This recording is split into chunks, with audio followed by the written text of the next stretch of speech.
এখন এই যে হজের প্যাকেজ মূল্য বেড়ে যাওয়াতে সব মানুষ নিজেকে সামর্থ্য হারা মনে করতেছে, সামর্থ্য নাই।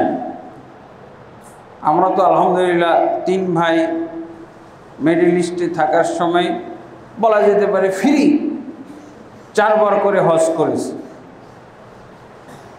দেখুন আমার বাবা তো মারা গেছে অনেক আগে 1975-এ, মা বেঁচে ছিলেন গত আর কি 2 বছর আগে মারা গেছেন 22-এ। যেদিন হজ থেকে আসলাম তারপরের দিনই মা মারা গেলেন। তো এই মাকে আমরা সবাই চিন্তা করলাম যে হজ করাই। 2001-এ হজ করালে মাত্র 1 লাখ টাকা, 1,03,000 টাকা, 1,03,000 টাকা হজ করলাম। তখন গ্রামের অনেকেই হজ করতেছে। আমাদের এলাকায় 1 লাখ টাকায় 2 বিঘা জমি, তার মানে একজন হজ করতে গেলে তাকে ওই সময়ের 2 বিঘা জমি বিক্রি করতে হয়েছে। আর এখন 1 বিঘা জমি বেচলে গোটা গোষ্ঠী হজ করতে পারে। বলেন প্যাকেজ রেট কমছে না বাড়ছে? প্যাকেজ রেট তো কমে গেছে। 2 বিঘা জমি বিক্রি করে একজন হজ করেছে, আর এখন 1 বিঘা জমি করে বিক্রি করে গোটা গোষ্ঠী হজ করতে পারতেছে। বলেন প্যাকেজ রেট কমেছে না? এগুলো আল্লাহর কাছে ধোঁকাবাজি। প্যাকেজ রেট বেড়ে গেছে তাই যাওয়া যাবে না, প্যাকেজ রেট দেখেন কত কমে গেছে। এই হলো অবস্থা। আল্লাহর সাথে হিসাব নিকাশের মধ্যে কত ছল চাতুরি। আপনি বলেন যে আমি এখন ওই রেটেই জমি বিক্রি করব, বলেন তাহলে আপনার কথাটা, আপনার যুক্তিটা ঠিক আছে, ওই রেটেই যদি আপনাকে জমি বেচতে হয়। কিন্তু এখন তো তা করেন না। এই হলো বাস্তবতা।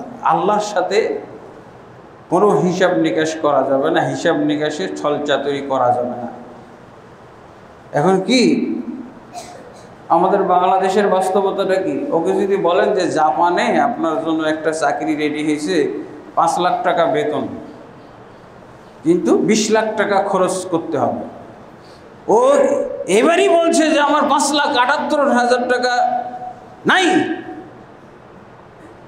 হজের প্যাকেজ এত বেড়ে গেছে, 5,78,000 হয়ে গেছে।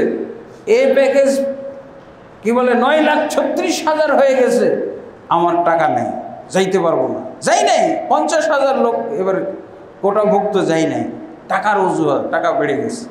কিন্তু এই লোকটা কি বলেন যে হজে গেল না, এই লোকটা কি আপনি এখন যে বলেন যে জাপানে বা অমুক দেশে 5 লাখ টাকা মাস বেতন পাওয়া যাবে, কিন্তু 20 লক্ষ টাকা খরচ করতে হবে।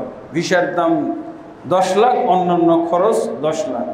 দেখবেন কোথার থেকে মনে হচ্ছে টাকা পানির মতো, গাছ থেকে মনে হয় টাকা পেড়ে এনে দিয়ে দিচ্ছে। এখনই দেখবেন এই যেই লোকটা আল্লাহকে ধোঁকা দিল, আল্লাহর সাথে প্রতারণার খেলা খেললো, এই লোকটাকে দেখবেন দুনিয়া পূজার, যখন আল্লাহর ইবাদতের ক্ষেত্রে সে কড়াকড়ি হিসাব, এখন দুনিয়ার ইবাদতের কথা প্রশ্ন এসেছে, এখন আর তার টাকাই না, মনে হচ্ছে টাকা গাছের পাতা। এক কথায় রাজি, হ্যাঁ আজকেই দিয়ে দেবো। 20 লাখ টাকা আজকেই বের হয়ে গেল, কিন্তু হজের জন্য আর না। আল্লাহু আকবার। এই যে অথবা দেখেন যে যৌতুক, আপনার মেয়ের, আপনার বোনের এরকম উপযুক্ত জামাই পাওয়া গেছে, হ্যাঁ এইরকম বিশাল কোম্পানির মালিক, কোটি টাকা ইনকাম মাসে, হ্যাঁ তবে একটা সম্মানের জন্য একটা 20 লাখ টাকার গাড়ি দিবেন, কোনো যৌতুক টুকতুক না, 20-25 লাখ টাকা দামের একটা গাড়ি দিলেই হবে, সন্তুষ্ট হবে, রাজি হয়ে যাবে। দেখবেন সেটাও যৌতুক দেওয়ার জন্য তার টাকা রেডি হয়ে গেছে, কিন্তু হাজি সাহেব হজে গেল না। হাজি রেজিস্ট্রেশনও করেছে, তারপরও হজে গেল না, কিন্তু যৌতুকের জন্য ঠিকই ও 20-25 লাখ টাকা গাছের পাতার মতো পেড়ে এনে দিয়ে দিবে। কারণ এরকম একটা জামাই ধরতে পারলে হয়তো নিজেরও ভবিষ্যৎ আছে, চিন্তা করবে দুনিয়া পূজাকে কিভাবে আল্লাহর ইবাদতের উপরে অগ্রাধিকার দেওয়া হয়। আল্লাহ তাবারক ওয়া তাআলা আমাদেরকে বুঝার তৌফিক দান করুন। অথচ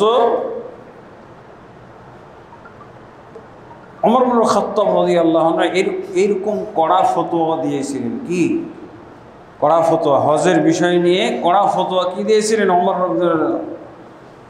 যে মান আতাকাল হাজ্জা ফালাম ইয়াহুজ্জা, যে ব্যক্তি হজ করার সামর্থ্য রাখে অথচ হজ করে না, তাহলে আমার ইচ্ছা হয় এই লোকগুলোকে এই সামর্থ্যবান মুসলমানগুলোকে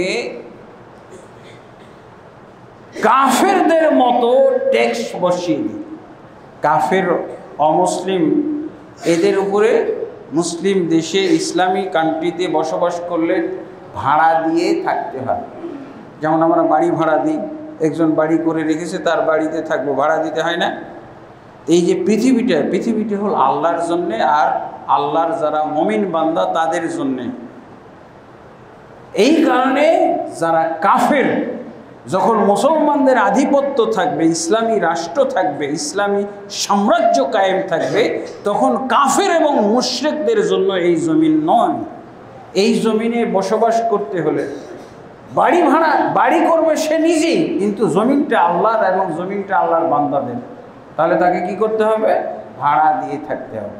এই যে আমরা লিখি না ফাঁকা জমিন, কিচ্ছু নাই, ঘর বাড়ি কিচ্ছু নাই, কোনো শেড নাই, এই জমিন ভাড়া দেওয়া হবে।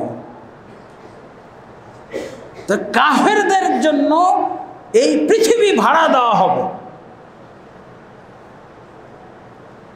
ওর কোনো নিজস্ব সম্পত্তি থাকবে না, বা সম্পত্তি থাকলেও তাকে ভাড়া দিয়ে থাকতে হবে। তো ওমর ইবনে খাত্তাব রাদিয়াল্লাহু আনহু বলছেন, এই কাফেরদের সাথে মিলিয়ে একাকার করে দিয়ে তাদের বিরুদ্ধেও ট্যাক্স বসিয়ে দিই। এটা উনি ইচ্ছা পোষণ করেছেন। কারণ কি?